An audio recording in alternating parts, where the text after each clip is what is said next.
Bonjour à toutes et à tous. Certains d'entre vous ne le connaissent peut-être pas encore, Nicole Barral, donc conseillère municipale et vice-présidente de l'Office du tourisme. Nous avons souhaité renouveler cette réunion publique qui existait auparavant, qui avait été abandonnée par manque de fréquentation. Nous espérons la redévelopper à l'avenir. C'est notre première réunion pour le précédent cette saison d'été. Et donc, nous la remettrons en place chaque début de saison pour vous faire un point sur l'ensemble des activités, ou du moins l'ensemble de la vie de la station en général, et principalement en ce qui concerne les actions menées par l'Office du tourisme. Donc, nous vous remercions de votre présence.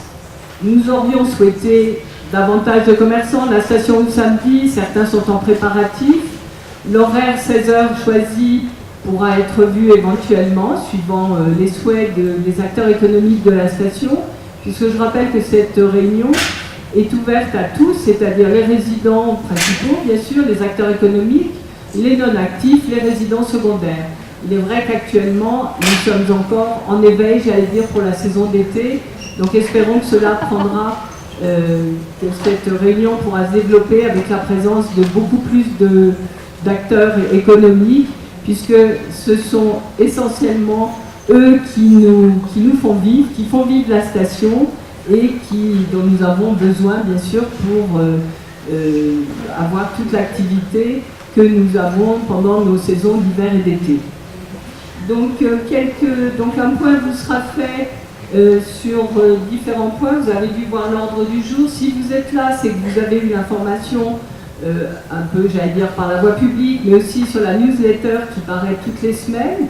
Donc cette newsletter, comme vous le savez, c'est une communication station, j'allais dire générale, qui est adressée par mail. Elle est montée conjointement avec les services de communication de la mairie et l'Office du tourisme. Elle vous redonne toutes les activités prévues, les calendriers des manifestations. Sur la newsletter de ce matin, vous avez les horaires des navettes, vous avez les fermetures de route à l'occasion de la marmotte qui va se dérouler ce week-end. Vous avez vraiment toutes les informations nécessaires. Alors vous qui êtes là aujourd'hui, je vous demanderai de relayer auprès de vos homologues, pour les restaurateurs, les hôteliers, les hébergeurs, tous les commerçants, que cette lettre n'est pas envoyée automatiquement, mais actuellement, plus de 700 personnes la reçoivent. L'Office du tourisme et la mairie peuvent voir qui l'a ouvert ou pas ouvert. On vous incite à l'ouvrir toutes les semaines. S'il y a une activité ou un événement particulier, à ce moment-là, une newsletter paraît entre deux, et de dire autour de vous que pour recevoir ces informations, les personnes doivent en faire la demande soit auprès de l'Office du tourisme, auprès de Lionel Royer, soit auprès d'Aurélie Quintard à la mairie. À partir du moment où votre adresse mail sera enregistrée, vous recevrez automatiquement tous les mardis matins cette newsletter. Elle est importante parce que toutes les informations y sont. Alors vous avez également les documents papier, mais peut-être que petit à petit ces documents papier seront supprimés, pourquoi pas, ce n'est pas encore d'actualité. Certaines stations le font déjà, donc toutes les infos passent par Internet. Et vous pouvez également, via le blog, trouver toutes les informations. Donc il est important que vous relayiez auprès de vos collègues cette information, puisque de temps en temps, dans la station, on entend « oui, on n'a pas les informations, ah, il y avait cet événement, on ne savait pas ». Tout est sur la newsletter de la mairie.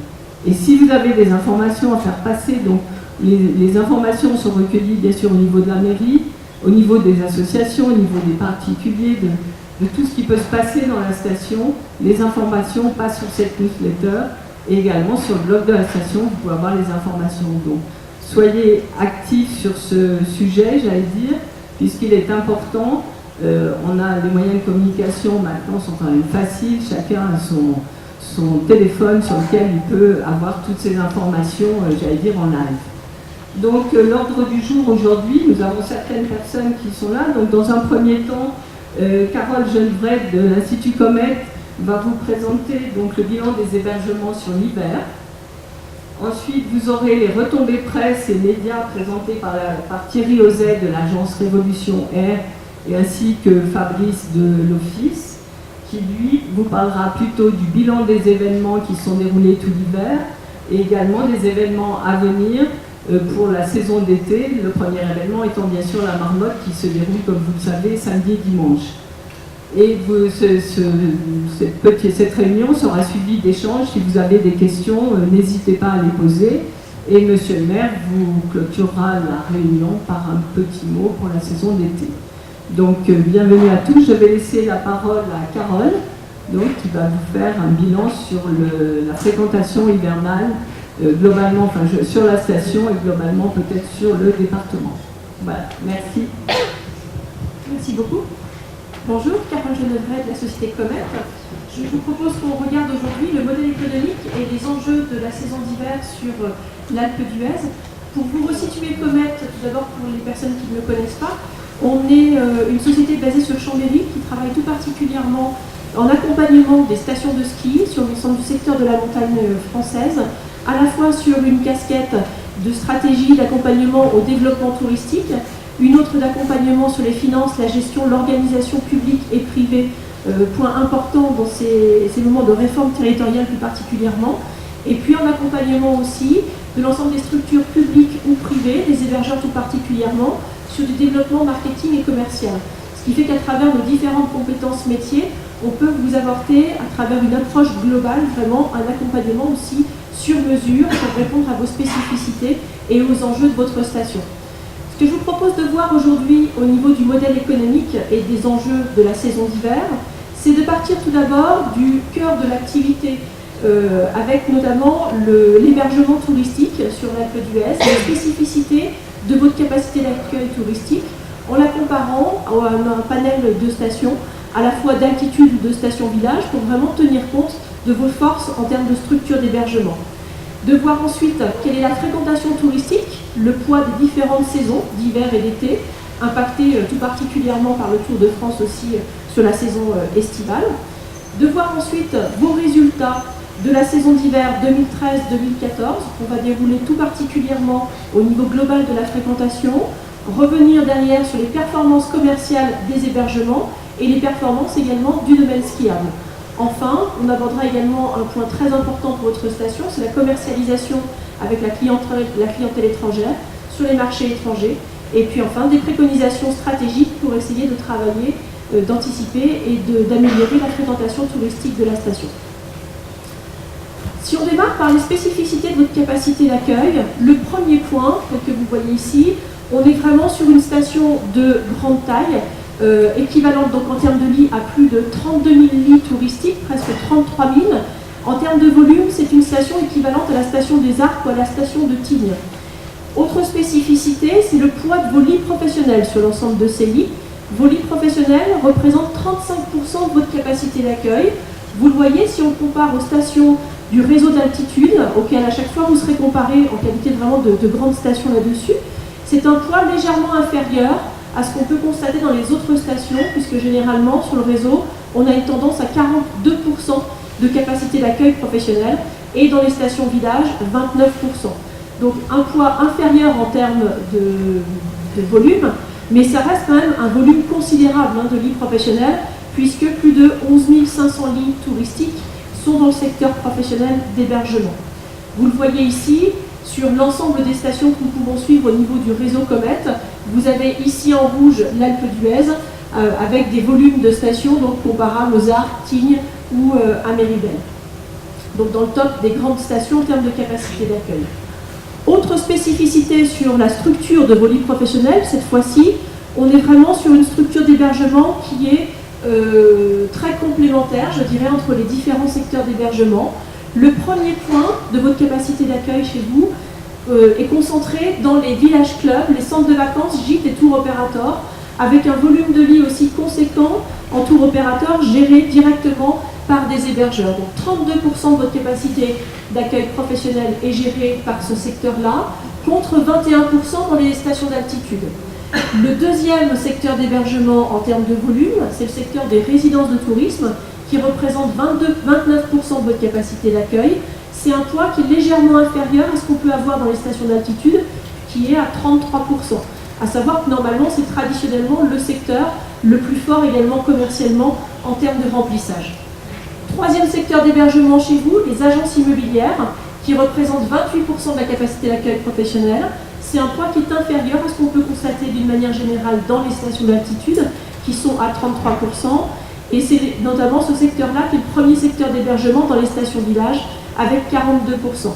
Et puis enfin, également le secteur hôtelier, qui représente 11% des lits touristiques professionnels dans votre station, légèrement sous-représenté par rapport aux autres réseaux qu'on peut avoir dans le réseau, mais qui restent dans la tendance.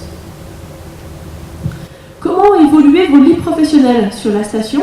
Alors, après une phase de perte de lits importante, qu'on ne voit pas ici sur le moyen terme, on est au contraire maintenant là, depuis 4-5 saisons, sur de nouveau une création et un gain de lits professionnels, une tendance à la hausse, puisque vous les avez gagnés entre 2011 et 2014, 256 lits professionnels, donc 2% de capacité d'accueil, et cet hiver, on a été grosso modo stable aussi en termes de capacité d'accueil. Ce point est très important parce que, de nouveau, vous êtes en train de gagner des lits touristiques, en tout cas c'est le phénomène qu'on constate sur les dernières saisons, alors que ce n'est pas du tout la tendance qu'on constate sur les autres stations. On est au contraire dans une tendance importante à la perte de lits professionnels, dans tous les secteurs d'hébergement, je dirais, mais plus particulièrement en résidence de tourisme ou en agence immobilière. Vous le voyez ici, sur notre réseau, dans les stations d'altitude, on a perdu près de 3600 lits, soit quasiment 2% de la capacité d'accueil professionnel. Et on constate également la même chose dans les stations villages, en termes de volume, 3400 lits, moins 4,4%. Ça, c'est une tendance qu'il faut vraiment garder à l'esprit et qui va être importante aussi pour l'avenir de votre station, notamment avec les échéances de sortie de baux des résidences de tourisme auxquelles vous allez être confrontés aussi dans votre station. Si on regarde par catégorie d'hébergement chez vous, l'autre spécificité, quand on le regarde aussi en fonction des différents secteurs d'hébergement, on a eu une légère perte de lits dans les résidences de tourisme, déjà depuis 2011, 82 lits perdus, et puis un phénomène qui est à l'opposé de ce qu'on constate sur le réseau. Les agences immobilières, chez vous, gagnent des lits, 128 lits gagnés depuis 2011. Enfin, également, des gains de lits, notamment dans les villages clubs, centres de vacances, gîtes et tour opérateurs, 181 lits. Donc on a vraiment des disparités en fonction des différents secteurs d'hébergement. Comment évolue maintenant votre fréquentation touristique en fonction des saisons? Quel est le poids de la saison d'hiver? Quel est le poids de la saison d'été sur l'ensemble de votre modèle économique?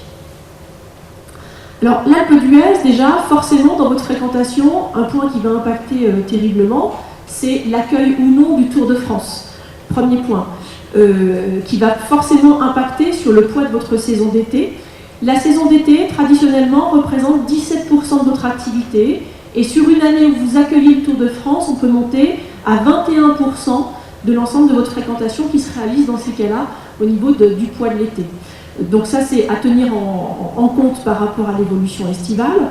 Toujours est-il que votre modèle économique repose chez vous essentiellement sur l'activité hivernale, puisque 83% de l'ensemble de la fréquentation touristique est réalisée sur l'hiver. C'est un point très très important, puisque c'est déjà un poids aussi à travers cette activité-là hivernale, l'activité de votre station et l'ensemble des atouts que vous avez sur votre station, c'est un poids qui est beaucoup plus conséquent que ce qu'on peut constater sur l'ensemble des stations d'altitude. Vous le voyez, dans l'ensemble des stations d'altitude, l'hiver représente 77% de la fréquentation touristique. Donc chez vous, c'est encore beaucoup plus important que ce phénomène-là. Si on regarde maintenant sur les 3 dernières années, depuis 2011, comment votre fréquentation a évolué, on est tout d'abord sur une fréquentation annuelle qui est vraiment remarquable puisqu'on est à plus de 1,7 million de nuitées qui se tient, je vais dire, qui est légèrement en perte de vitesse puisqu'on a perdu une érosion de fréquentation, là notamment depuis 2007, alors qu'auparavant on a eu des progressions dues notamment à la construction de lits en résidence de tourisme et tout particulièrement dans les stations villages. Mais depuis quelques saisons, on est au contraire sur une tendance à la perte de fréquentation. Quels sont vos résultats maintenant de cet hiver? Comment s'est traduit votre saison d'hiver? Le point important, c'est que vous êtes l'une des rares stations à être en progression en termes de fréquentation touristique. Vous avez gagné 1,2% de nuitées cette saison d'hiver avec un volume de lits quasiment stable. Donc c'est vraiment une belle performance pour votre station, comparé aux autres stations, où globalement sur la tendance du réseau, on est plus à une perte de fréquentation aux alentours de 2% dans les stations, avec des variations très importantes et des stations d'altitude qui souffrent plus particulièrement. En fonction des différentes périodes, les évolutions ont été plus marquées sur certains moments. Sur la semaine, par exemple, la période de Noël-Nouvel An, vous avez progressé de plus de 3000 séjours, 1,6%, avec une semaine de Noël qui a été légèrement moins bonne que ce qu'on avait pu avoir l'hiver précédent, et au contraire, une semaine du jour de l'an qui a été vraiment très très performante. Je vous insiste à être vigilant sur votre positionnement tarifaire, notamment sur la période de Noël, à bien vérifier les écarts tarifaires pour les hébergeurs en tout cas, puisque ces résultats-là, généralement, se traduisent aussi par une problématique tarifaire sur la semaine de Noël. Votre période d'intervacances de janvier-février, sur laquelle vous avez perdu des séjours, certes, 1,4% sur l'ensemble de la période, mais qui a été essentiellement impactée par la semaine 7, que vous voyez ici. On était stable sur toutes les autres périodes. La semaine 7 correspondait à la semaine des vacances belges sur l'hiver précédent. Donc c'est tout à fait normal aussi d'avoir cette baisse de fréquentation-là sur cette période-là. Votre période de vacances d'hiver, sur laquelle vous étiez par contre très en retard l'hiver précédent, vous avez réussi à générer des séjours supplémentaires cette saison, puisque vous terminez à plus 3,8%, essentiellement avec une très bonne semaine pour vous, qui a été la 3e semaine. Alors que vous auriez pu progresser aussi, j'ai envie de dire, sur les premières semaines, la semaine 8 et la semaine 9, qui bénéficiaient davantage de clientèle étrangère. Donc là aussi, vigilance sur des éléments de positionnement tarifaire. Et puis, une belle semaine 11 qui est bien performée, alors que sur l'ensemble des autres stations, on est au contraire sur un fort repli sur cette semaine-ci. Là où par contre, vous accusez un retard plus important, ça a été sur l'intervacances de mars-avril. Donc une fois qu'on a passé nos vacances scolaires de février, vous le voyez ici, d'entrée, vous souffrez plus particulièrement que les autres stations et vous avez été en repli de fréquentation sur ces périodes-là, également au niveau de l'ensemble des hébergements. Sur les vacances de printemps, par contre, vous avez su bénéficier et profiter du calendrier plus favorable à la fois des vacances françaises qui démarraient par la zone parisienne sur la semaine 16 et puis également de potentiel de vacances étrangères sur ces semaines-ci. Donc vous avez vraiment réussi à bien capter de la clientèle sur la semaine 16 et puis à tirer votre épingle du jeu aussi sur la semaine 17 pour terminer avec une progression en termes de nuitées de plus 16 000 nuitées supplémentaires, donc ce qui est aussi une belle performance sur cette période-là. Donc vous voyez vraiment à travers ça les points de vigilance aussi qu'on peut avoir sur l'ensemble de la saison d'hiver et comment essayer de travailler pour la suite, pour l'avenir, pour le calendrier, vos positionnements tarifaires tout particulièrement pour la saison prochaine. Si on regarde maintenant par catégorie d'hébergement, on est sur des résultats qui sont très différents aussi en fonction du secteur d'hébergement. Tout d'abord, le secteur des résidences de tourisme. Alors c'est un secteur sur lequel déjà on a perdu en termes de capacité d'accueil, puisqu'on a perdu 2,2% d'appartements sur ce secteur-là. Par contre, c'est un secteur qui a bien progressé en termes de taux d'occupation. On se retrouve vraiment sur une stratégie maintenant des opérateurs aussi en résidence de tourisme, et ça c'est valable pour l'ensemble des stations, où on est en train de faire un ménage, je dirais, dans l'ensemble de la capacité d'accueil, de réduire la capacité d'accueil, l'ensemble du volume de lits, et d'essayer d'améliorer son modèle économique, son business plan là-dessus.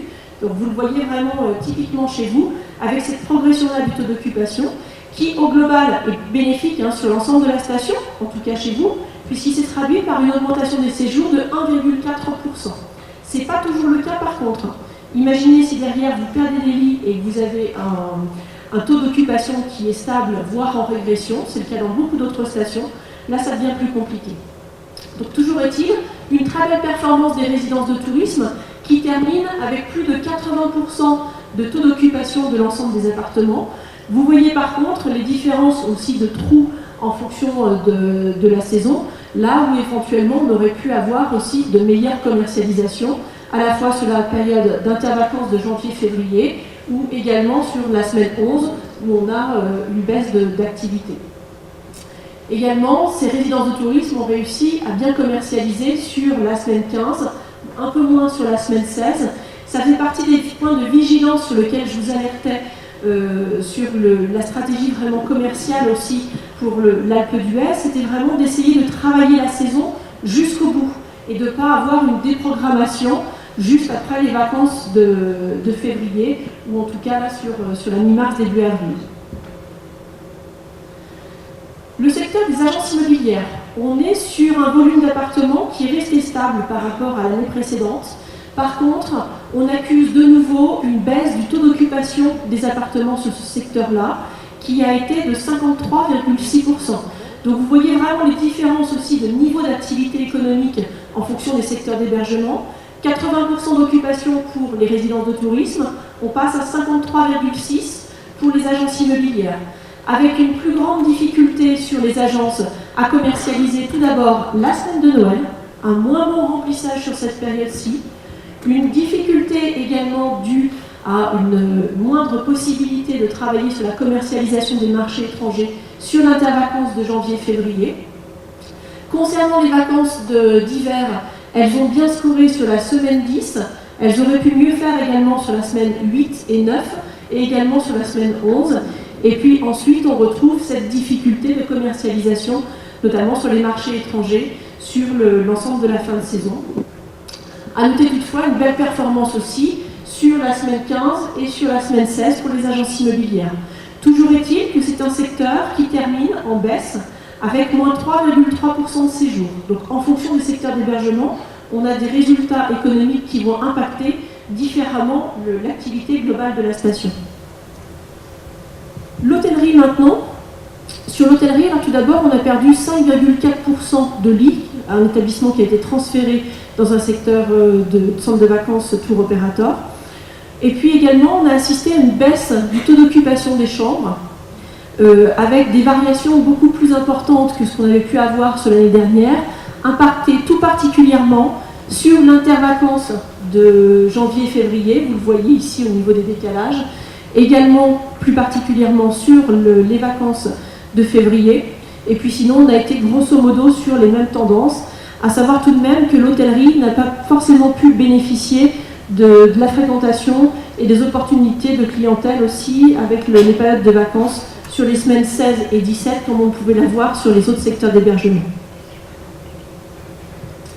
Les villages clubs centres de vacances gîtes tour opérateur, enfin, on termine avec un gain de lit donc de ce transfert d'établissement hôtelier dont je vous parlais, avec un gain de lit de 4,6% sur ce secteur, et également une amélioration du taux de remplissage de 2,5%, ce qui fait que c'est un secteur qui termine à plus 8 en termes de séjour, avec une bonne progression, et vous voyez qu'on est vraiment sur une courbe dans le haut du panier, qui rejoint celle des résidences de tourisme, avec un taux d'occupation de plus de 76%, en fonction, avec quelques trous, plus petits trous, sur l'ensemble de la saison.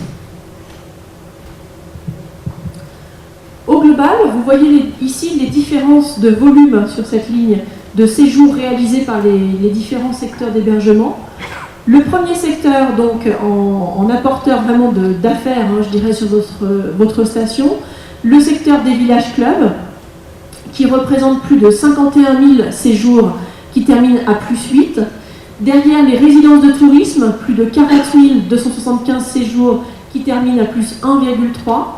Suivi derrière par les agences immobilières, 25 800 séjours, qui terminent par contre à moins 3,3%. Et puis l'hôtellerie, avec 10 680 séjours, qui termine à moins 12, avec une baisse de capacité d'accueil, comme je vous le disais aussi tout à l'heure. Et puis enfin, le secteur des lits diffus, c'est-à-dire tous ceux qui ne font pas partie de la commercialisation par des opérateurs professionnels, qui représentent plus de 21 000 lits sur l'ensemble de votre station. Ces secteurs diffus ont légèrement progressé et enregistrent plus de 97 000, presque 98 000 séjours qui sont réalisés dans ce secteur d'hébergement.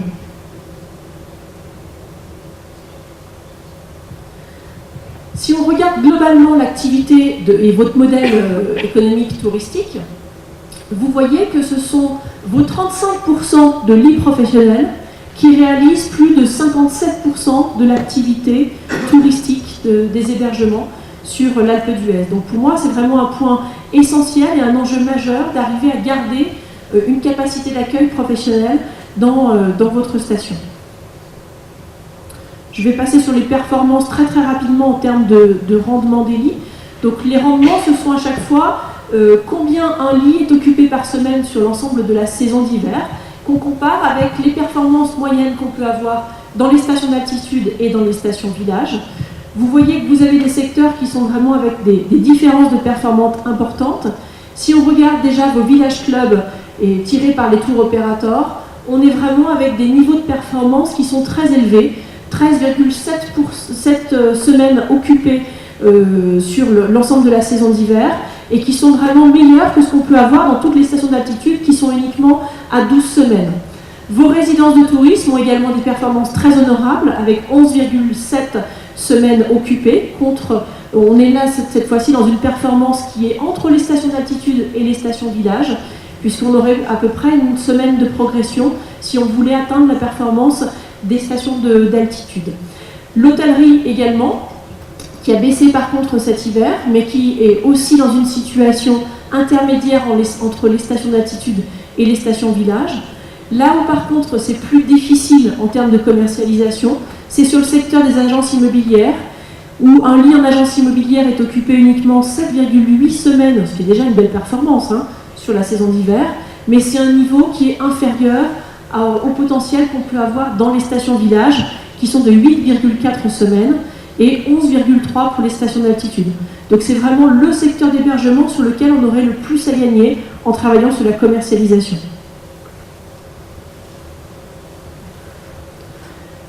Si on regarde plus particulièrement votre secteur diffus, donc les occupations aussi de ces lits-là par les propriétaires, etc., sur le moyen terme, dans les stations d'altitude, en moyenne, un lit diffus est occupé 3,9 semaines, avec une légère progression. Chez vous, sur la saison d'hiver, on constate aussi que sur l'Alpe d'Huez, on enregistre 4,6 semaines d'occupation. Donc c'est vraiment déjà un niveau d'occupation qui est nettement supérieur à ce qu'on peut constater dans les stations d'altitude. Ça, c'est dû aussi à la proximité de votre station, à votre potentiel de propriétaire du bassin grenoblois, lyonnais, etc., avec un potentiel de venue aussi sur des week-ends et autres, mais une progression, une meilleure consommation, je dirais aussi, de ces lieux-là, à suivre aussi en termes d'activité de location de particulier à particulier, pour savoir comment est-ce que ça impacte aussi ce secteur-là, au détriment éventuellement des agences immobilières locales. Vous voyez ici les différences de remplissage que vous avez sur la saison entre les différents secteurs, avec la courbe en rouge pour les résidences de tourisme, les différentes variations qu'on peut avoir, la courbe en bleu pour les agences immobilières qui montre vraiment bien les deux types de commercialisation et la difficulté à aller aussi sur une commercialisation sur les marchés étrangers, et puis enfin votre secteur des lits diffus de vos propriétaires en résidence secondaire qui génèrent en volume une plus forte activité certes, mais vous le voyez vraiment en termes d'occupation de ces lits-là, qui sont remplis essentiellement un peu sur les vacances de Noël, Nouvel An, un peu plus sur les vacances de février avec un pic, mais le reste du temps qui reste quasiment vide pour votre station. Si on passe maintenant à l'activité du domaine skiable, la première spécificité au niveau de votre domaine skiable, c'est que vous êtes vraiment sur un modèle économique qui vit grâce au ski de séjour, et c'est vraiment une belle performance en la matière. 73% de vos journées skieurs sont dues à des forfaits séjour. On est vraiment dans les tendances de ce qui se font sur les domaines des stations d'altitude. Un poids des forfaits saison qui représente 10% de l'ensemble des journées skieurs et des forfaits journées 17%. Les résultats de votre domaine skiable sur cet hiver sont également très bons, puisque vous terminez en termes de journées skieurs à plus 0,9%. À savoir que sur l'ensemble de la tendance du réseau, on est au contraire à des baisses, comme sur l'ensemble de la fréquentation des nuitées, à des baisses importantes. Là où le domaine skiable a fortement progressé, alors tout d'abord la période de Noël-Nouvel An qui termine à plus 3,4, une plus faible activité sur l'intervacances de janvier-février où on termine à moins 7, mais impactée, comme vous le voyez, essentiellement sur la semaine 2, juste après le jour de l'an, et également sur la semaine 7, où on avait le potentiel de clientèle belge l'année dernière. Les vacances d'hiver qui se traduisent par une très belle performance, plus 4,5%, là où au contraire sur les autres stations, on est vraiment en perte d'activité sur cette période-là. L'intervacances de mars-avril avec moins 4,4% et les vacances de printemps qui ont bien marché également, qui terminent à plus 16%, avec un fort taux aussi, toujours tiré par la clientèle étrangère, sur la semaine 15 et sur la semaine 16. L'activité du ski, donc comme je vous le disais, progresse de plus 0,9, impactée à la fois par une progression du ski de journée, qui termine à plus 0,7, et puis surtout par le ski de séjour, à plus 1%. En termes de rendement du ski de séjour, on a regardé combien de journées skieurs générait un lit touristique de journées skieurs en termes de séjour pour évaluer la performance du domaine skiable. Vous voyez que sur votre station, au niveau du domaine Alpes d'Huez, un lit touristique génère 25 journées skieurs, ce qui est un niveau vraiment nettement honorable, puisque dans les stations villages, on est uniquement à 13 journées skieurs, et on se rapproche donc fortement des stations d'altitude à 31 qui ont un score à 31 journées skieurs. Enfin, concernant votre clientèle étrangère, ça c'est aussi un gros point fort de l'Alpe d'Huez, puisque vous avez plus de 1 client sur 2 qui provient des marchés étrangers, avec un impact vraiment très important du développement commercial fait par les opérateurs. Donc vous terminez en plus en progression sur cette saison, 52% de clientèle étrangère, là où dans la moyenne des stations d'altitude, on est uniquement à 49%. Donc cette progression-là, on est plus sur certaines stations avec une tendance à la baisse au contraire. Vous voyez ici, en fonction de vos principaux marchés émetteurs, alors tout d'abord les Anglais, concernant l'ensemble de la clientèle, nettement devant, qui ont été stables en plus sur cet hiver, suivi derrière par le Danemark, la Belgique, les Pays-Bas, et puis avec des progressions aussi sur l'Israël et la Russie. Au niveau de votre clientèle étrangère, ce qui est aussi très très important dans le modèle économique de l'Alpe d'Huez et qui est très spécifique, c'est que cette clientèle étrangère, vous ne la retrouvez pas que sur certaines semaines, elle impacte vraiment toute votre saisonnalité sur toutes les périodes de la saison. Vous le voyez ici sur ce graphique, ils sont représentés en rouge. L'intervacances de janvier-février, par exemple, est soutenue à 62% par la clientèle étrangère. Donc heureusement que vous avez ce fort développement commercial pour aller chercher aussi ces marchés étrangers sur ces périodes-là qui sont plus difficiles, et y compris sur les vacances d'hiver, où la clientèle étrangère représente 40% de votre clientèle. Donc quelles que soient les périodes, c'est vraiment un volume aussi d'activité sur ces marchés qui est très important avec le travail historique fait par l'ensemble de la station. Voilà. Qu'est-ce qu'on peut dire en termes d'enjeux, de préconisation aussi d'orientation stratégique pour la saison d'hiver et pour améliorer la fréquentation? Tout d'abord, pour moi, le premier enjeu pour vous va être de conforter le volume de lits professionnels. On l'a déjà dit, on a eu des fermetures d'établissements, il faut travailler tout particulièrement l'anticipation des sorties de baux en résidence de tourisme, les éventuelles pertes de lits dans le secteur locatif. Pour l'instant, on est en progression au niveau des agences immobilières, mais ce n'est pas forcément quelque chose qui va durer si on le regarde sur ce qui peut se comparer aussi dans les autres stations, avec vraiment donc l'enjeu de mobiliser les meublés pour la location via les professionnels, agences immobilières, via les outils de mise en marché, à travers la centrale de réservation, etc. Donc premier enjeu, de maintenir, voire de développer la capacité d'accueil touristique, si vous avez aussi les projets de création de lits touristiques supplémentaires. Le deuxième est de travailler à l'élaboration d'une stratégie de développement commercial, avec vraiment un travail collectif là-dessus. On l'a vu tout d'abord pour renforcer le remplissage des lits professionnels, c'est vraiment la première priorité, pour conforter leur activité, celle du domaine skiable tout particulièrement, avec toutes les retombées sur l'ensemble des commerces, restaurateurs, etc. qu'on peut avoir. Le deuxième point, qui est de renforcer l'activité des agences immobilières. On a vu que c'était le secteur d'hébergement qui rencontre le plus de difficultés, je vais dire. On est sur une progression de lits, certes, mais on est sur une baisse des niveaux d'occupation et on est en train, au fur et à mesure, de perdre de l'activité, de perdre des séjours sur ce secteur-là. Donc c'est vraiment le premier secteur aussi à travailler, à renforcer, en travaillant tout particulièrement sur les périodes creuses d'intervacances, en travaillant la commercialisation sur les marchés étrangers aussi, sur ce secteur-là d'hébergement. Vous le voyez ici, hein, sur tous les potentiels aussi d'amélioration. Alors je dirais tout d'abord à travailler au niveau de vos courbes de fréquentation et des trous que vous pouvez avoir. Tout d'abord sur vos cœurs d'activité avec les périodes de vacances scolaires françaises. Vous avez ici au moins une semaine sur lesquelles vous pouvez essayer de travailler sur la période de vacances d'hiver. Et puis également, je vous en parlais tout à l'heure, Noël, jour de l'an, avec une progression qu'il faudrait aussi avoir pour essayer de gagner des séjours sur la semaine de Noël tout particulièrement.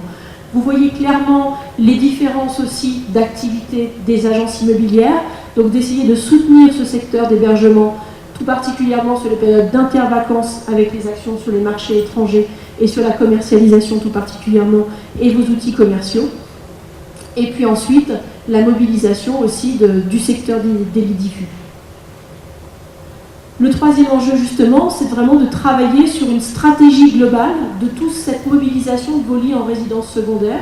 Les lits en résidence secondaire, pour moi, ce sont les lits à la fois professionnels, hein, qu'on va retrouver dans les résidences de tourisme, dans les agences immobilières, mais également tous les lits diffus, en distinguant les propriétaires qui louent occasionnellement, ceux qui louent de manière plus récurrente, qu'on va retrouver sur de la location de particulier à particulier, ou alors les propriétaires dans le diffus.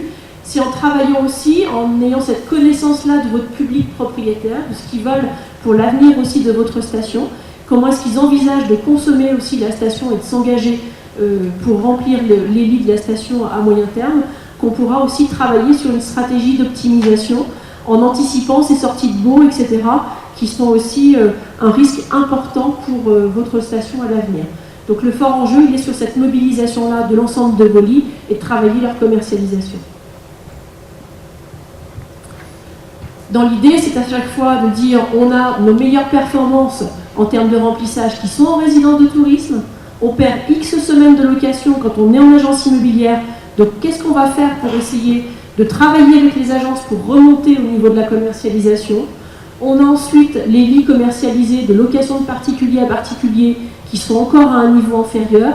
Qu'est-ce qu'on fait soit pour les faire changer de secteur d'hébergement et les remettre dans le circuit professionnel, ou alors pour les faire monter aussi en compétences en fonction. Et puis aussi vos lits diffus, vos propriétaires particuliers, comment mettre en place une stratégie pour qu'ils viennent plus, qu'ils le prêtent plus à de la famille, etc., pour améliorer l'ensemble des retombées économiques. Voilà sur l'ensemble des enjeux. Je vous propose maintenant de passer rapidement sur le calendrier de l'ensemble de la saison d'hiver prochain, pour qu'on regarde aussi les enjeux là-dessus et comment va se dessiner l'ensemble de la saison.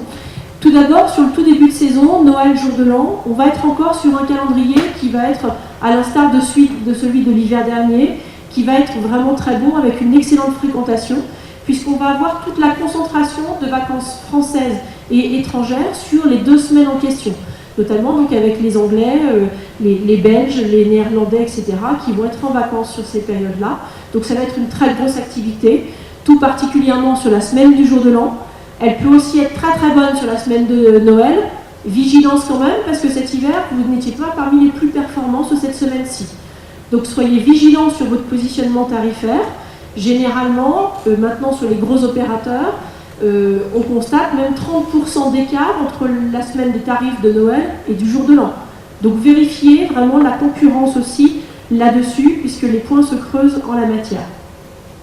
Vigilance aussi, puisqu'on est encore sur un calendrier favorable, mais déjà on passe avec les fêtes qui sont un jeudi, avec un calendrier qui va commencer justement à bouger et à être moins favorable en se rapprochant donc du samedi là-dessus. L'intervacances de janvier-février, le point positif d'abord, on a une période d'intervacances qui se raccourcit d'1 semaine avec le décalage du calendrier des vacances françaises. Mais par contre, on a peu de marchés étrangers en vacances sur cette période-là d'intervacances. Sur la 2e semaine, un potentiel de clientèle russe, mais c'est essentiellement tout. Le reste, il va falloir de nouveau se concentrer sur les vacances d'hiver. Si on passe justement à ces vacances d'hiver, ces vacances de février, la semaine qui va être exceptionnelle sera la 2e semaine des vacances, puisqu'on a aussi la concentration, en même temps que les 2 zones, des Parisiens qui vont être au milieu des vacances de février, et puis des Anglais, des Belges et des Néerlandais qui vont être sur cette semaine-ci. Donc ça va être la semaine la mieux remplie, avec des tarifications qui vont être les plus soutenues. La 3e semaine donc, du milieu aussi des vacances scolaires, qui va être bien soutenue avec aussi quelques nationalités étrangères en vacances, notamment les Néerlandais. Là où ça va être plus délicat, ça va être sur la première semaine et la dernière semaine. Point de vigilance encore, on est sur une intensification de la concurrence, sur un modèle avec les résidences de tourisme qui n'hésitent pas à dégriffer, même s'ils sont encore dans une logique d'augmentation tarifaire, ils ont la capacité, eux, de casser les prix avec du moins 30, moins 40, moins 50% à ces périodes-là, choses sur lesquelles les agences immobilières n'ont pas la possibilité de suivre en la matière. Et on va retrouver des vacances d'hiver maintenant avec 3, voire 4 périodes tarifaires sur les vacances.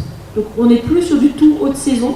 Soyez aussi vigilants là-dessus et vigilance par rapport au prix de la première semaine et de la dernière semaine. L'intervacances de mars-avril, enfin, avec une semaine de plus à commercialiser. Celle qu'on a perdue ce mois de janvier, on la retrouve ici sur cette fin de saison, donc plus difficile là-dessus. Par contre, de nouveau, soutenu par la semaine 15, et notamment avec les vacances anglaises et belges, avec un potentiel de clientèle belge là, qui va aussi se répercuter sur cette semaine-ci, si on a une vraie attractivité tarifaire. Donc on devrait avoir un bon soutien à la fois sur la semaine 14, 15 et 16, à l'instar de ce qu'on a eu cette fin de saison, avec un regain aussi de clientèle et des potentiels de marché étranger. Ça peut aussi bien fonctionner, vigilance toujours sur le positionnement tarifaire.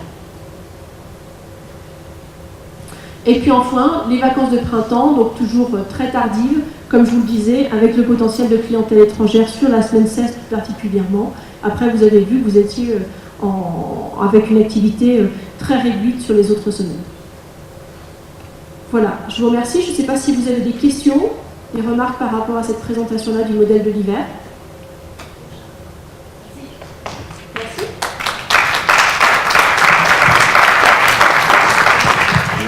C'est parfait. Bonjour à tous, je m'appelle Thierry Yosé, je suis le directeur associé de l'agence Révolutionnaire.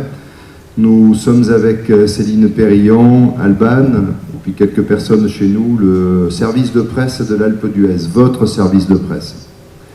Notre agence travaille dans le milieu de la montagne, on est l'agence leader dans le milieu de la montagne avec plus d'une trentaine de stations en Europe, des plus grandes dans les Trois-Vallées jusqu'aux plus typiques comme celle du Vercors et naturellement l'Alpe d'Huez pour qui nous sommes là aujourd'hui. Nous sommes aussi l'agence du syndicat des moniteurs, l'agence de Suisse Tourisme pour la France et le Benelux.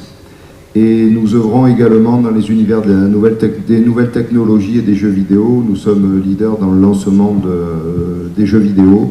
Nous travaillons également dans les univers de la santé et de l'environnement et du sport naturellement dont nous sommes issus.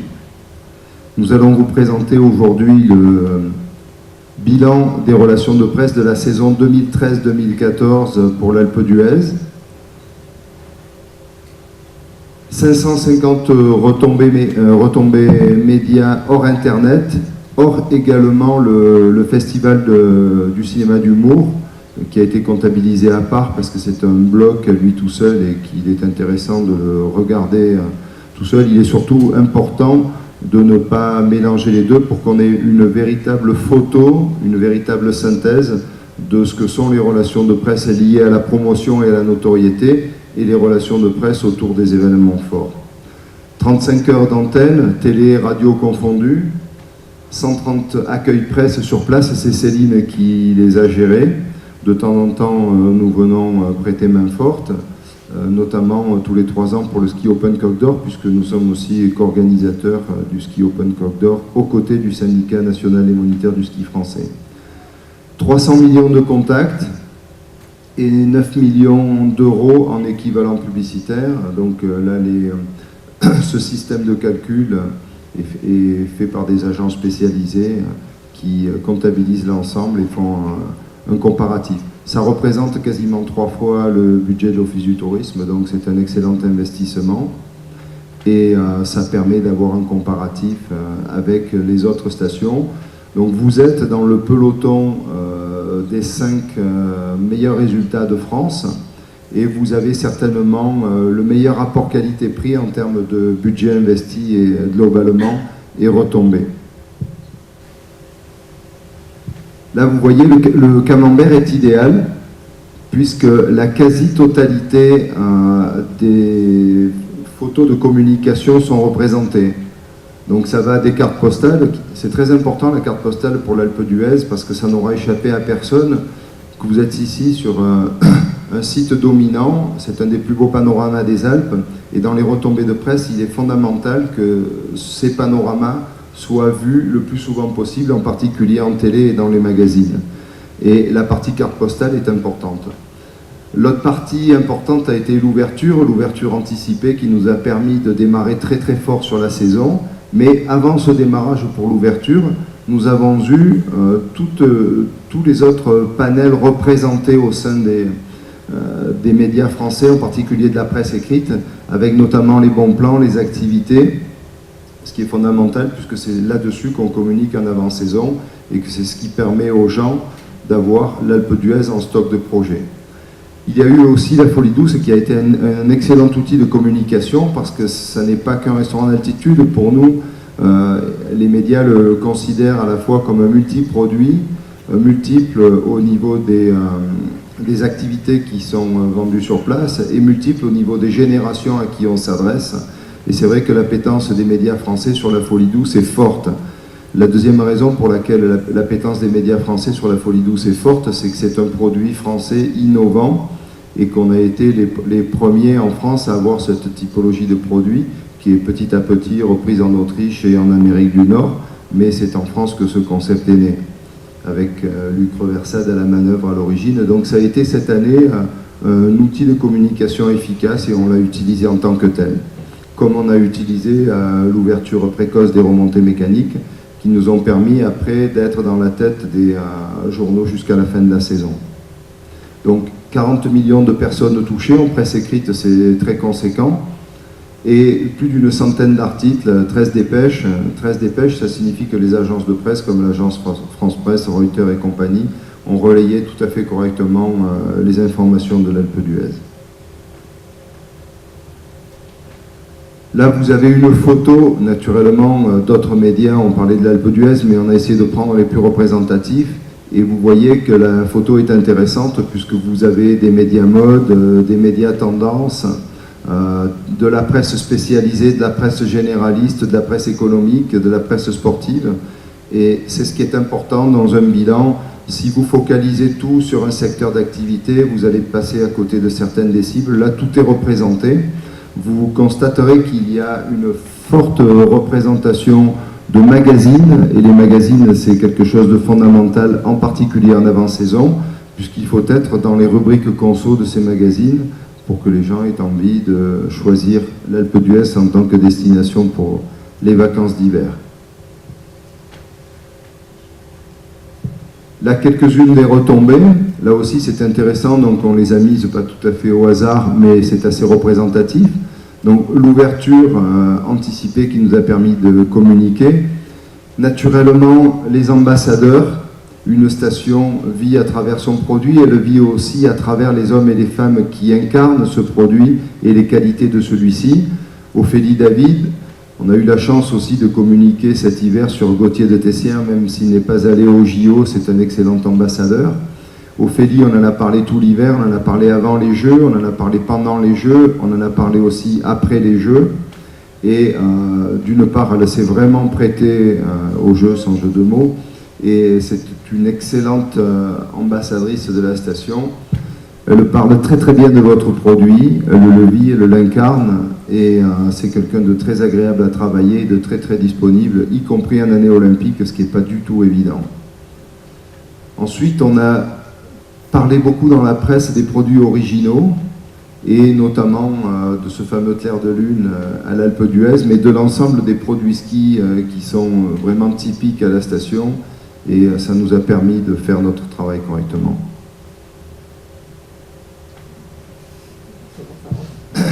Alors, c'est amusant aussi de profiter des marchés de niche pour communiquer, et en particulier sur la presse spécialisée. On le voit avec Tétu, là. Ensuite, des choses qui sont beaucoup plus généralistes, avec la Folie Douce, mais sur l'Express, il y a eu d'autres papiers sur d'autres sujets.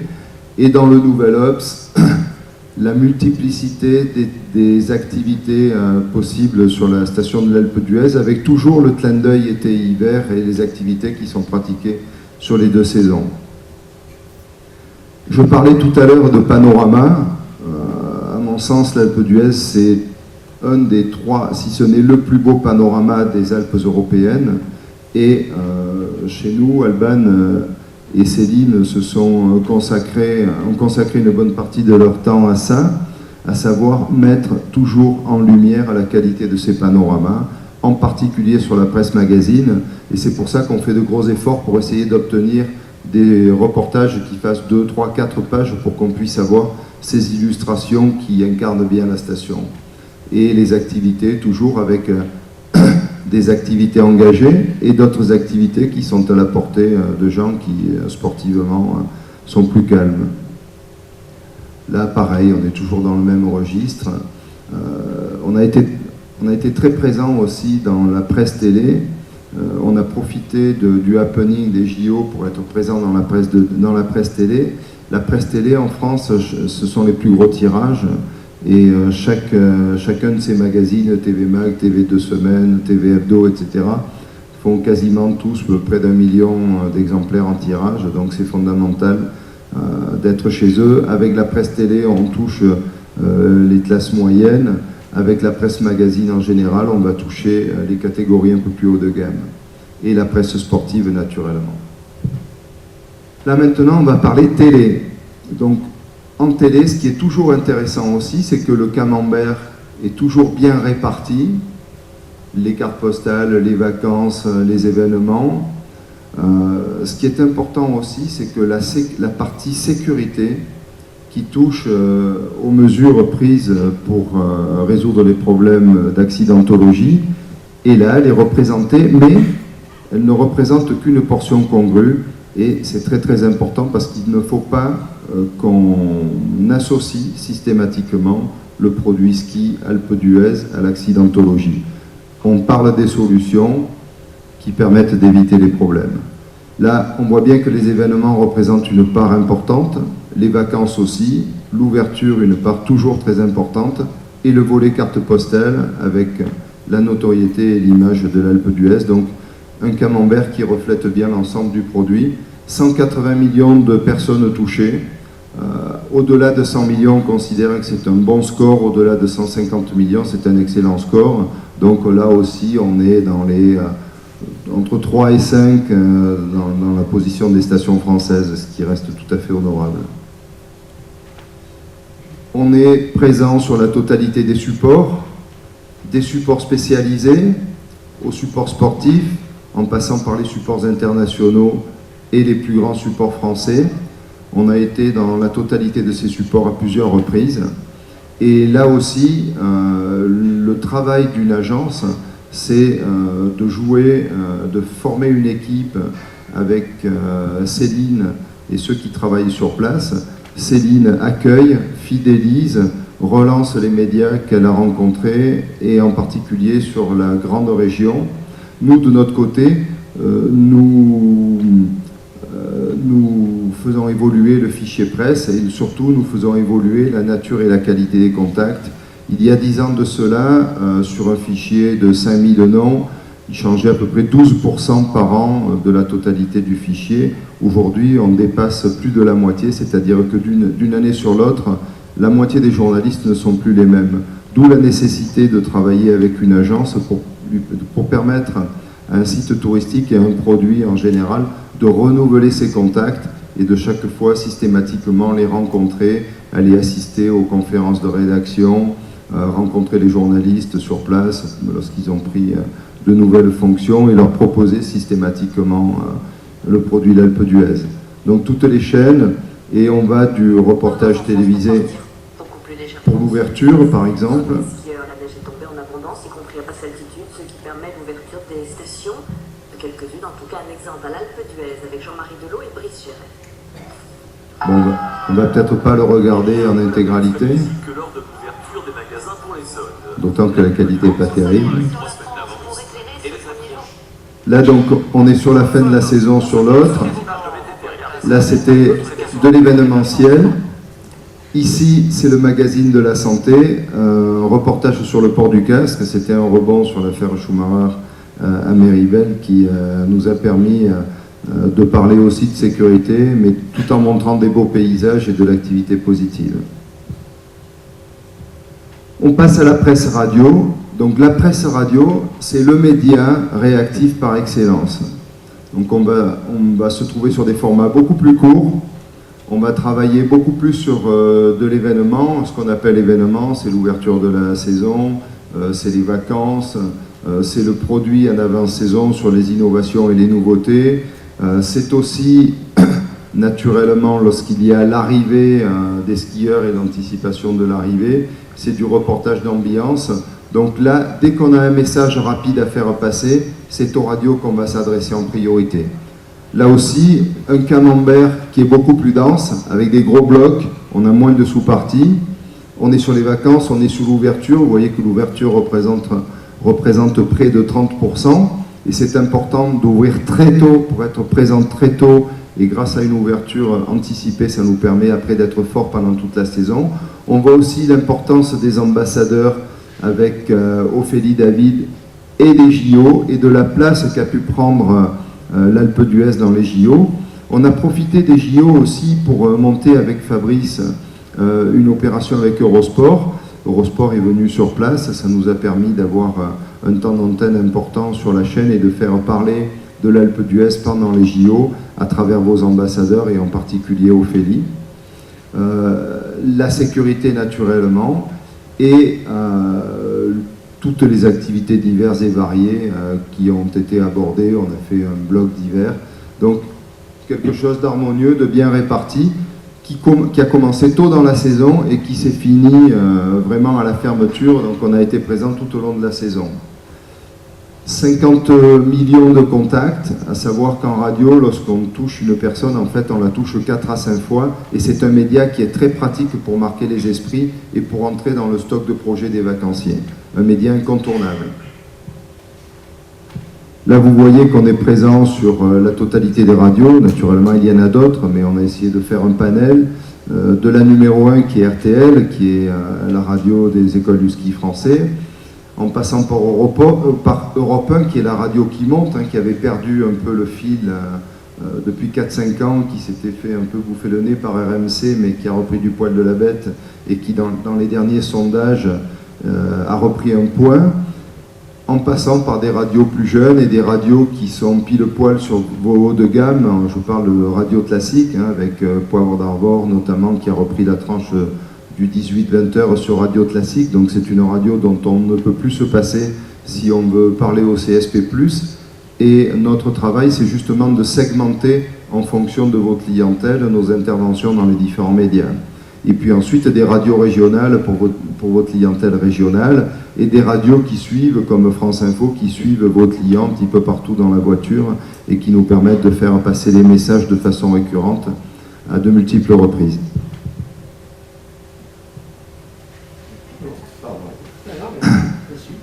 Ensuite, la presse écrite régionale. Pour certains d'entre vous, la presse écrite régionale, il y a quelques années encore, c'était le Dauphiné libéré, point barre. Pour nous, le Dauphiné libéré, on ne lui parle pas, on lui parle peu, c'est Céline qui s'en charge, et elle le fait très bien, la présence dans le Dauphiné est forte. Elle s'adresse aussi à la presse de proximité régionale qui est fondamentale pour vous, Grenoble, Lyon. Et nous, notre job, avec Céline, c'est de parler à l'ensemble des autres titres de la presse régionale sur la totalité de vos marchés émetteurs. Donc on va penser au progrès naturellement, mais ensuite on va couvrir la totalité. Et là on voit la multiplicité des thématiques qu'on a détaillées. Naturellement, en avant-saison, dans les rubriques généralistes de la presse régionale, on va parler des bons plans, on va parler des vacances, on va parler de l'ouverture quand le temps arrive à l'ouverture, et on va parler de vos ambassadeurs, des nouveautés, des événements. Donc c'est vraiment une photographie de l'ensemble de vos propositions de produits et d'événements qui sont abordés. Et on va passer maintenant, alors c'est 30 millions de personnes contactées, c'est 188 articles sur la totalité de la saison, et vous allez voir dans la représentativité vous allez voir la territorialité des titres. Donc de la montagne avec la zone Clermont à la Dépêche du Midi, donc le sud-ouest, en passant par les Vosges, le littoral, la Provence aussi qui représente pour vous un bassin de clientèle important. Donc nous, notre job, c'est de faire en sorte que la totalité de vos marchés, après les avoir analysés, on aille leur parler dans leur propre presse régionale. Les télés régionales, c'est toujours un petit peu plus difficile, mais la presse quotidienne régionale, on va chercher vos marchés dans chacune de la région. Et là, on voit bien la représentativité des titres. On est présent dans la quasi-totalité de vos zones de chalandise. Donc la presse régionale, c'est un vecteur de communication très important et c'est un vecteur qui est un vecteur familier. On rentre dans les bistrots, on rentre dans les familles et ça nous permet d'apporter une information précise sur l'ensemble de vos produits, des événements, etc. et de toucher vos clients chez eux. Vous avez quelques exemples.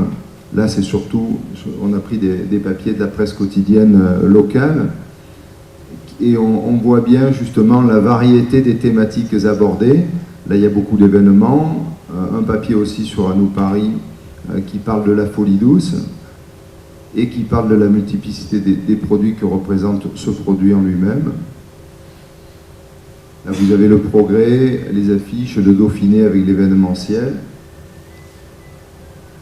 Et on reprend toujours systématiquement cette thématique du paysage et de la multiplicité des produits de l'Alpe d'Huez, avec notamment la piste du tunnel, y compris dans la presse quotidienne régionale. Et que ce soit dans la presse quotidienne régionale, dans la presse nationale, dans la presse magazine, systématiquement aussi, notre action consiste à intervenir très tôt. C'est pour ça qu'on vous relance et que Céline et les services de l'Office du tourisme vous relancent très tôt pour pouvoir avoir les informations et envoyer un premier jet du dossier de presse dès le mois de juillet, parce que 30 à 40% de la presse magazine travaille ses cahiers hiver pendant l'été et les stations qui arrivent en septembre avec leur dossier de presse ont perdu déjà 25 à 30% du potentiel des cahiers hiver. Donc il est vraiment fondamental d'arriver très tôt et c'est pour ça que l'Office du tourisme vous relance dès maintenant pour avoir ces informations-là. Je crois qu'on a terminé. Si vous avez des questions, je suis à votre disposition. Merci Thierry. Donc je vais vous faire maintenant une petite présentation des retombées qu'on a eues sur l'ensemble des services de l'Office du tourisme l'hiver dernier et qui se terminera par aussi les différents événements qu'on peut avoir cet été. Donc plutôt que vous faire un long discours et une longue présentation, on a fait un choix de vous faire avec l'ensemble des services de l'Office un film qui va durer à peu près 5 minutes, qui balaye l'ensemble des services et les actions qui sont faites du service avec des chiffres qui sont, vous verrez, assez parlants sur des volumes, sur des quantités, sur des augmentations. Et on a trouvé que c'était peut-être plus sympathique et c'était un peu différent. Donc je vais le lancer, je vous demande juste 2 secondes, et puis après on pourra échanger dessus si vous le souhaitez.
il faut féliciter Lionel qui a beaucoup travaillé là-dessus, parce que c'est lui qui a synthétisé, qui a fait toute la mise en place. Donc on a essayé effectivement dans ce petit film que vous retrouverez à partir de demain, on mettra sur le blog. Donc je rappelle ce qu'a dit Nicole tout à l'heure, effectivement on a maintenant mis un système d'information qui est à disposition de l'ensemble des gens de la station, un blog sur lequel toutes les semaines on alimente avec des nouvelles pour pouvoir essayer de vous apporter le maximum d'informations possibles. Donc il sera demain à partir de demain sur ce support. Voilà. Donc on a essayé à travers ça de faire un petit résumé de l'ensemble de l'activité de l'Office du tourisme sur une période hivernale. Donc vous vous rendez compte qu'on fait beaucoup de choses, qu'il y a beaucoup de travail, souvent caché. C'est comme l'iceberg, on a 10% de ce qui se voit, c'est l'accueil, c'est l'animation. Et puis on a 90% du travail de fond.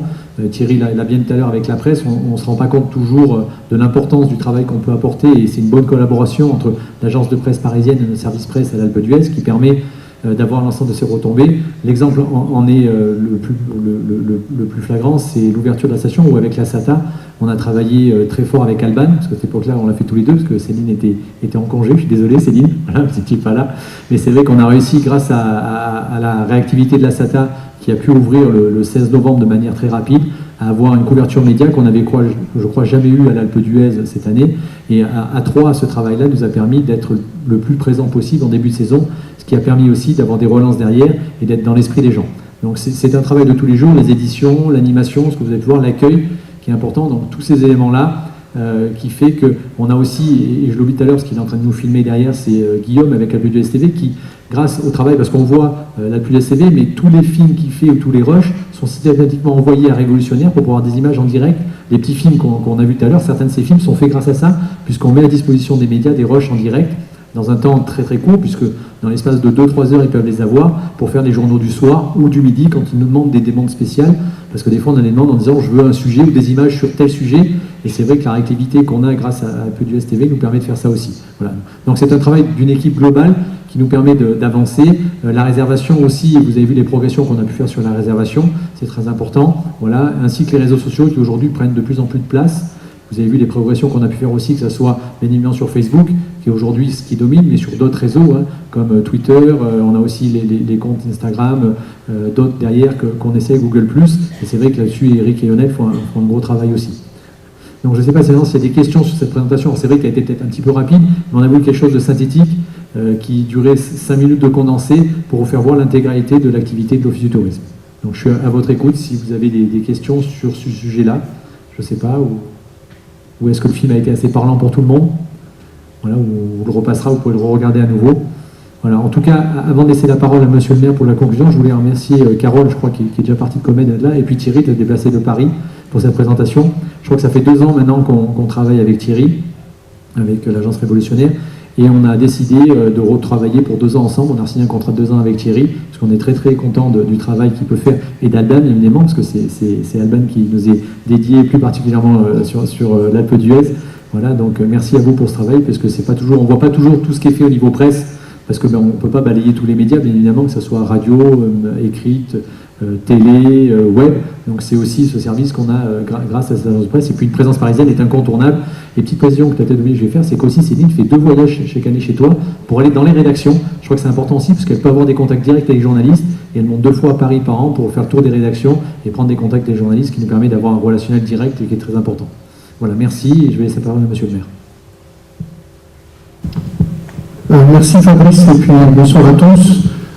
Déjà, merci à tous ceux qui sont ici, surtout aux commerçants, parce que malheureusement, c'est toujours le plus difficile de faire sortir les commerçants chez eux.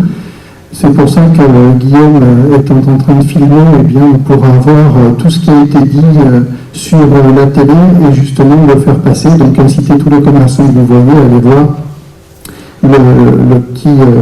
la petite émission qui sera faite sur cette soirée. Je pense qu'il est intéressant de regarder et de voir ce qui se fait chez nous avec un œil malgré tout extérieur, et qu'on nous annonce qu'on fait quelque chose de pas trop mal avec un résultat qui est plutôt positif. Je pense que ça c'est une bonne chose, parce qu'à l'intérieur on a toujours tendance à regarder ce qui ne va pas, et nous en plus en mairie on n'a vraiment que les retours de ce qui ne va pas. Donc je crois que c'est bien d'en être conscient qu'il y a des valeurs qui sont fortes, qu'il y a du travail qui est fait, que des personnes, et beaucoup l'ont cité tout au long de la soirée, travaille pour que justement le lendemain soit meilleur et que les saisons soient les plus fortes possibles dans l'avenir. Malgré tout, il ne faut pas s'arrêter là, c'est clair. Tout à l'heure, Carole l'a dit, la saison d'été va être une saison difficile. Sans le Tour de France, on sait que c'est à peu près moins 10% par rapport à l'an dernier. Il me disait plus 6 dans les prévisions par rapport à il y a 2 ans. Donc ça va être une saison d'été un peu plus difficile. Mais sachez que déjà l'année prochaine se présente bien puisque l'étape du Tour sera officielle le 22 octobre. Mais ça sera une étape certainement mythique et peut-être d'ailleurs jamais vue. Vous le saurez à ce moment-là et ce sera sympathique de communiquer dessus.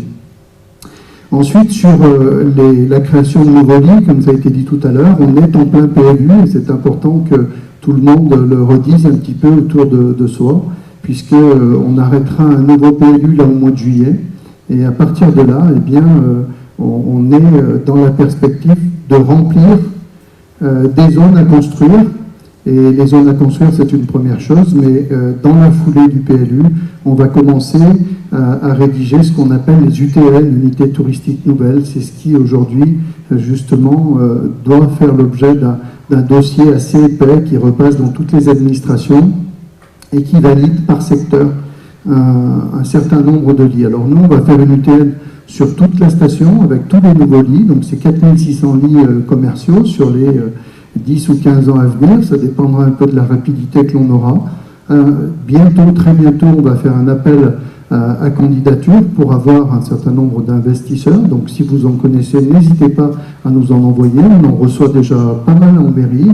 Et c'est vrai qu'on sent qu'il y a aujourd'hui, du côté du ES, un intérêt pour ces investisseurs pour faire quelque chose. Donc on a déjà travaillé sur certains dossiers. Le premier dossier étant le dossier des bergers, qui sortira certainement dans les tout premiers. Donc c'est un dossier d'UTN que l'on fait en parallèle au dossier du PLU pour essayer de construire en 2016-2017 les premiers coups de pelle, ce serait pas mal.